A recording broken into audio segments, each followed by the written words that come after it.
안녕하세요. 저는 아주대병원 안과에서 백내장, 녹내장 진료하고 있는 이승엽입니다. 반갑습니다. 교수님 안녕하세요. 오늘 아주굿닥터에서는 노안이랑 많이 헷갈려 하시는 백내장에 대해서 얘기해 볼 건데 먼저 백내장은 어떤 질병이에요? 백내장이 뭔지를 설명하려면 눈의 구조를 좀 알고 계시는 게 이해하기 쉬우실 텐데요. 카메라를 생각했을 때 빛이 통과하는 거를 조절하는 게 이제 카메라의 셔터의 기능이라면 눈에서는 이 눈꺼풀이 깜빡깜빡하면서 빛의 양을 조절해 줍니다. 실제적으로 빛이 이렇게 통과를 하게 되면 속에 있는 렌즈를 통과하는 빛의 양을 조절하는 것은 갈색 조직인 홍채가 빛의 양을 조절해 주는 역할을 하게 됩니다. 그리고 그 안에 렌즈가 들어있는데 그 렌즈를 통과하게 되면 눈 뒤쪽에 있는 망막에 빛이 도달하게 돼서 이 시신경을 통해서 우리에게 이제 시각적으로 전달이 되는데 이것은 마치 필름과 같은 역할이라고 생각하시면 될 텐데요. 사실은 이 백내장이라는 거는 눈 속에 있는 이 렌즈가 뿌옇게 변하거나 또는 색이 노랗게 변하면서 빛이 선명하게 통과하지 못하게 되면서 시력적인 저하를 야기하게 되는 질환을 얘기하는데요. 생각보다 유병률이 상당히 높고 3대 실명 질환으로 알려져 있는 만큼 꼭 알고 기억하셔야 될 안과 질환으로 알려져 있습니다. 노안과 백내장을 많이 헷갈려 하시는데 어떤 차이점이 있나요? 사실 그 부분을 굉장히 많이 혼돈해 하시고 질문하시는 분들도 많은데 눈에 보면 아까 말씀드린 이 수정체라는 구조물이 있고 사실은 이 주변에 둘러싸고 있는 끈들이 360도로 달려 있는데 수정체 소대라고 부릅니다. 이 수정체 소대가 하는 역할은 이 렌즈가 두꺼워지고 얇아지고 하는 걸 조절하게 되는데 노안과 백내장의 차이는 바로 그 점에 있습니다. 노안이라는 것은 이 렌즈가 두꺼워지는 조절 작용이 약해진 상태를 얘기하게 됩니다. 대표적으로 근거리에 있는 것들이 잘 안 보이게 되는 것이죠. 백내장은 이와 달리 이 수정체가 단순히 색깔이 좀 뿌옇게 변하거나 좀 딱딱하게 노란색으로 변하는 것 자체를 백내장이라고 얘기하게 되고 근거리든 원거리든 시력 저하가 야기되는 그런 질환을 얘기합니다. 그래서 일반적으로 노안인지 백내장인지를 본인이 평가하는 방법은 돋보기를 썼을 때 근거리가 안 보였던 것들이 잘 보인다. 아 이건 노안이 왔겠구나 이렇게 생각하시면 되고 안경점 가서 안경을 했는데도 잘 안 보인다. 이런 거는 백내장을 좀 1차적으로 의심해 봐야 될 수 있겠습니다. 그러면 백내장의 발병 원인을 한번 설명해 주세요. 1차적인 건 노화랑 관련돼 있습니다. 나이가 드시면 누구나 다 오기 때문에 그게 질환이라고 생각하기보다 노화라고 생각하시는 게 좋을 텐데요. 그 밖에도 여러 가지 원인이 있는데 어렸을 때 체내에 감염이 있었다거나 어떤 선천 질환이 있으셨던 분들은 선천성인 백내장이 생길 수도 있고 또 뭐 눈에 관련된 수술을 받으셨거나 눈에 심한 외상을 입으셨던 분들은 외상으로 인해서 이제 백내장이 생길 수도 있는데 안과적으로는 고도근시가 있으시다거나 만성으로 이제 포도망령과 같은 염증성 질환을 앓으셨거나 또는 망막 색소면선증과 같은 질환을 앓으셨던 분들이 수정체 혼탁이 좀 빨리 오면서 백내장이 또 빨리 진행할 수 있고 스테로이드 약물도 백내장에 영향을 준다고 알려져 있습니다. 그 외에도 뭐 자외선도 영향을 준다는 얘기가 있고 흡연, 음주 이런 것들도 백내장과 관련이 있기 때문에 본인이 여러 가지 위험 요인이 있다고 판단되시는 분들은 빠른 시일 내에 안과 검진을 받으시는 것을 추천드립니다.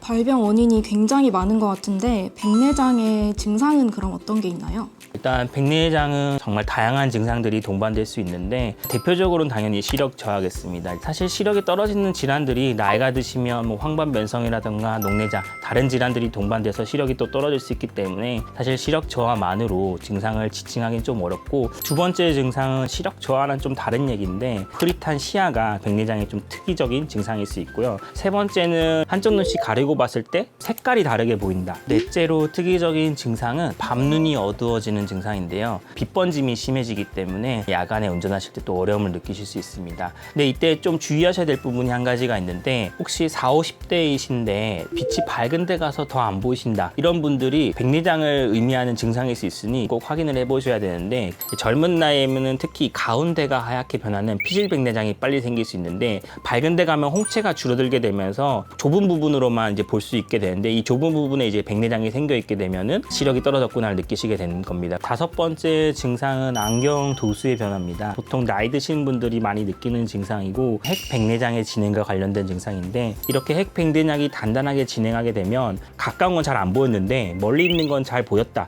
이러신 분들이 반대로 이젠 가까운 건 잘 보이는데 멀리 있는 게 안 보인다 이러신 분들이 계신데 보통 핵백내장의 진행을 의미하는 것이고 꼭 백내장 검진을 받아보셔야 됩니다. 그럼 이런 이런 증상을 가지고 병원에 내원하셨을 때 백내장을 진단하는 방법은 어떻게 될까요? 백내장을 진단하는 방법은 이제 여러 가지가 복합적으로 작용하게 되는데, 일단은 환자분의 증상을 들어보게 되고 환자분의 시력이라던가 안압을 측정해서 백내장을 의심할 수 있는지를 먼저 확인하게 되겠고, 객관적인 검사들을 해야 되는데 첫 번째로는 세극등 현미경 검사라는 검사를 하게 됩니다. 보통은 눈 앞쪽만 관찰하게 되는데 산동제를 점안해서 동자를 확장시킨 다음에 백내장의 정확한 상태를 세극등 현미경을 통해서 관찰하게 됩니다. 이 망막이라던가 황반부 이런 부분에 이상 질환이 있을 수도 있기 때문에 이 뒤쪽에 있는 구조물들도 확인하게 되는데, 대표적인 검사가 이제 안저 검사라던가 망막 신경 섬유층 촬영 검사라던가 이런 검사들을 종합해서 다른 망막이나 시신경에 이상 여부가 없는지 확인하게 되고, 전반적으로 다 종합을 해서 백내장의 상태를 확인하고 진단을 하게 됩니다. 백내장이 시기별로 치료법이 좀 다르다고 들었는데 시기별 치료법이 어떤 게 있을까요? 보통 초기에는 약물 치료로 진행 속도를 늦추는 치료를 하게 되는데, 중등도 이상 진행된 백내장에서는 큰 의미는 없고요. 궁극적으로 백내장이 어느 정도 진행이 되면 수술을 하게 됩니다. 보통은 시력이 0.5 이하로 떨어져 있다거나 환자분이 시력 저하를 심하게 느낀다거나 복시라던가 이런 증상들이 동반되어 있을 때는 환자분과 상의를 해서 수술 여부를 결정하게 됩니다. 혹시 수술을 진행하게 되면 수술 과정은 어떻게 진행되나요? 수술을 결정을 하게 되면 일단 기본적인 수술 전 검사들이 있는데, 가장 중요한 게 인공수정체의 도수를 결정하는 검사입니다. 그래서 환자분의 눈의 길이라던가 눈의 상황에 따라서 적절한 인공수정체가 다 다르기 때문에 환자분에게 적합한 인공수정체가 뭔지 확인하는 검사를 진행한 다음에 수술을 진행하게 될 텐데,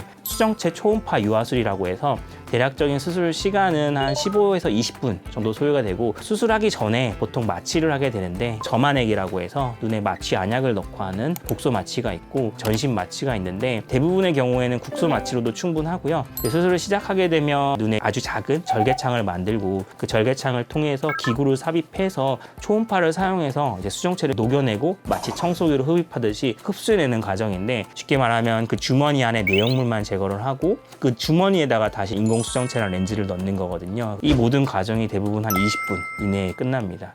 그러면 백내장도 수술이니까 입원이 필요하겠네요? 예전에는 입원 치료가 필요한 수술이었던 건 사실인데, 지금은 사실 한 2mm 조금 넘게 되는 아주 작은 사이즈로 절개를 하는 것만으로도 수술이 충분히 진행 가능하기 때문에 회복이 굉장히 빠르고, 수술 당일날 오셨다가 수술 당일날 퇴원하는 통원 수술 제도로 시행을 하고 있고, 대부분은 수술 당일날 일상생활도 다 가능하세요. 다만 이제 일주일 동안 물만 좀 안 닿게 조심해 주시면 그게 회복 시기에 대해서는 염려 안 하셔도 됩니다. 수술이 간단하다고는 하지만 아무래도 수술이니까 합병증이 있을 것 같아요. 사실은 심각한 감염의 확률은 많이 떨어지긴 했지만, 그래도 뭐니 해도 사실 심각한 합병증은 감염이고, 백내장 수술하고 생기는 감염을 안내염이라고 칭하는데, 보통 이제 수술 부분이 열려 있기 때문에 열려 있는 절개창을 통해서 감염균들이 들어가면서 눈 뒤쪽으로 바로 이제 균들이 침범하게 되는 경우가 생기게 돼서 좀 심각한 합병증이라고 할 수 있고, 그 외의 합병증들은 보통 백내장이 심한 경우에 수술 과정에서 이제 구멍이 생길 수 있고, funang 파열이 생기게 되면은 각막이 심하게 부을 수도 있고, 포도망경과 같은 염증이 생길 수도 있고, 심각한 경우에는 망막박리 같은 다른 2차성 질환들이 생길 수도 있기 때문에, 이런 합병증 발생을 사실 최소화하려면 백내장 수술을 가장 적절한 시기에 빨리 받으시는 게 필요하겠습니다.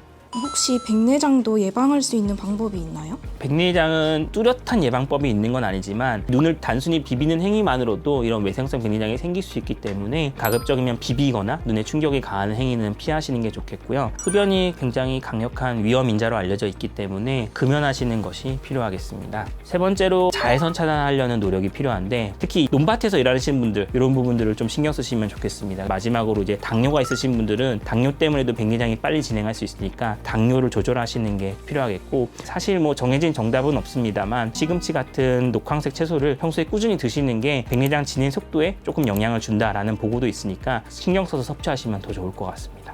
그렇다면 이 영상을 보시고 백내장을 걱정하시는 구독자분들께 한 말씀 부탁드릴게요. 사실은 통계적으로 백내장은 세계 3대 실명 질환으로 알려져 있고, 그만큼 실명률이 높은 질환이기 때문에 굉장히 겁내하시고 어려워하시는 분들이 많은데, 백내장은 나이 드시면 누구나 오는 질환이고 대표적인 노인성 암질환이기 때문에 자연스러운 과정으로 받아들이시면 좋을 것 같습니다. 백내장으로 인한 합병증들이 아주 적기 때문에 수술을 실제로 겁내실 필요는 없을 것 같고요. 오히려 백내장 수술을 너무 늦게 받게 되면 합병증률이 올라가기 때문에 적절한 시기에 꼭 검진 받으셔서 수술적인 치료를 받으시면 될 것 같습니다. 여러분, 모두 건강하세요.